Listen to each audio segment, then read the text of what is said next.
നിങ്ങളുടെ കയ്യിൽ 6000 കോടി രൂപ ബാക്കി ഉണ്ടായിരുന്നുവെങ്കിൽ ലോക്കൽ ബോഡിയുടെ 3ാം ഗഡു നിങ്ങൾ എന്തുകൊണ്ട് കൊടുത്തില്ല? പട്ടികജാതി പട്ടികവർഗ വിദ്യാർത്ഥികൾക്ക് നിങ്ങൾ കൊടുക്കാനുള്ള പണം എത്രയാണെന്നറിയാമോ? 377 കോടി രൂപ. 21,000 കോടി രൂപ ജീവനക്കാർക്ക് DA അരിയസ് വെച്ചിട്ടാണ് സർക്കാർ ഇറങ്ങുന്നത്. ആ സപ്ലൈകോയ്ക്ക് കൊടുക്കാനുണ്ടല്ലോ ഒരു 2893 കോടി രൂപ. ഈ 6000 കോടി ഇപ്പൊ ആരുടെയില്ല? നിങ്ങളുടെ കയ്യിലല്ലേ?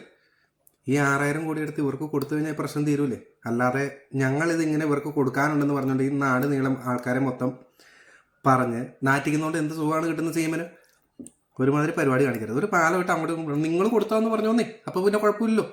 ഞങ്ങൾ കൊടുക്കാതെ മിച്ചം വെച്ച് ഇത് കാണിച്ച് ഇത്ര ഉണ്ടെന്ന് പറഞ്ഞാൽ നിങ്ങൾ പറയല്ലേ?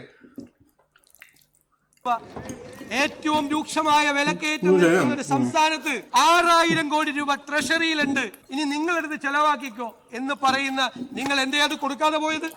ഇവിടെ ടൈപ്പ് 1 ഡയബറ്റീസ് ഉള്ള പാവപ്പെട്ട കുഞ്ഞുങ്ങൾക്ക് ക്വാളിറ്റി ഇല്ലാത്ത മരുന്ന് വിതരണം നടത്തി നല്ല മരുന്ന് കിട്ടാൻ വേണ്ടി ആ കുഞ്ഞുങ്ങളെ കാത്തിരിക്കുക. അവർക്ക് നല്ല മരുന്ന് വിതരണം നടത്താൻ വേണ്ടി നിങ്ങൾക്ക് കൊടുക്കാമായിരുന്നില്ലേ ഈ പൈസ? ഞാനിപ്പോ കുറച്ച് സ്കീംസ് മാത്രമാണ് പറഞ്ഞത്. എന്നിട്ടൊരു കഥ ഉണ്ടാക്കുക, എന്നിട്ട് സോഷ്യൽ അല്ലേ ഇതിങ്ങനെ വിളിച്ചു പറഞ്ഞ് നാറ്റിക്കുമെന്ന് അറിയാമായിരുന്നെങ്കിൽ ഈ 6000 കോടി അവിടെ വെക്കത്തില്ലായിരുന്നു. ഇനിയും കുറെ കഥകൾ ഇതേപോലത്തെ വേറെ ഉണ്ട്. ഇതെല്ലാം കൂടെ ഇങ്ങനെ വിളിച്ചു പറയാനാണ് ഉദ്ദേശമെങ്കിൽ തലയിൽ മുണ്ടിട്ട് ഓടേണ്ട വരും ഞങ്ങൾക്ക് കേട്ടോ. മീഡിയയിലൂടെ പ്രചരിപ്പിക്കുക 6000 കോടി ബാക്കി വെച്ചിട്ട് പോയിരിക്കുക. എന്നോട് ഒരുപാട് പേര് ചോദിക്കുക, സാറിന് നല്ല സുഖമായല്ലോ, എന്തേ അത് ധനകാര്യ വകുപ്പല്ലേ? അതെ, ആ പഴയ മന്ത്രി 6000 കോടി ബാക്കി വെച്ചിട്ടല്ലേ പോയേക്കുന്നത്, അടിച്ചു പൊളിക്കാമല്ലോ. അപ്പൊ അവരോടാണ് എന്നോട്